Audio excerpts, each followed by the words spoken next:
Le but de cette capsule est de faire le point sur les partitions de l'univers ainsi que la formule des probabilités totales. Dans l'activité d'intro, vous avez découvert ce qu'est une partition de l'univers. Revoyons cela avec un diagramme de Venn. Voici l'univers, oméga, c'est-à-dire l'ensemble de toutes les issues possibles d'une expérience aléatoire. Et voici A, un événement, c'est-à-dire une partie de l'univers. Voici B, un autre événement. On dit que A et B sont disjoints, c'est-à-dire que l'intersection est vide ou encore qu'ils n'ont aucune issue en commun. Voici maintenant un troisième événement C qui est lui aussi disjoint avec A et avec B. Remarquez comme la réunion de ces trois événements A, B et C forme l'univers tout entier.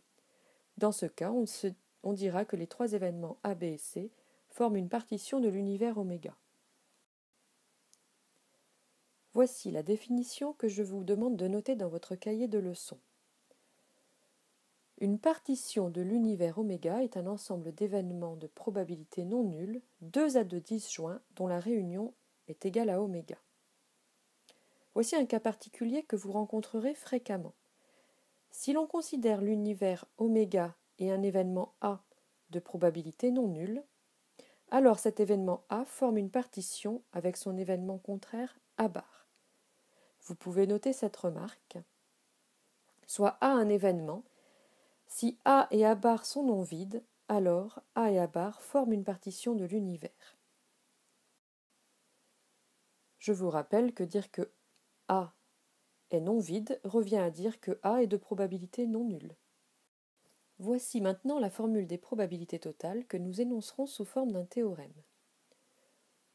On considère à nouveau l'univers oméga muni d'une partition d'événements A1, A2, etc. jusqu'à AN.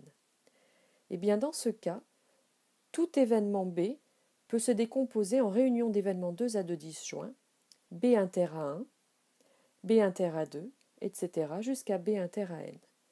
Dans la pratique, cela permet de calculer la probabilité d'un événement B. Voici le théorème. Dans le cadre d'un univers oméga muni d'une partition A1, A2, etc. jusqu'à AN, pour tout événement B, on a P de B égale à P de B inter A1 plus P de B inter A2 plus etc. plus P de B inter AN. Cette égalité peut s'écrire à l'aide des probabilités conditionnelles.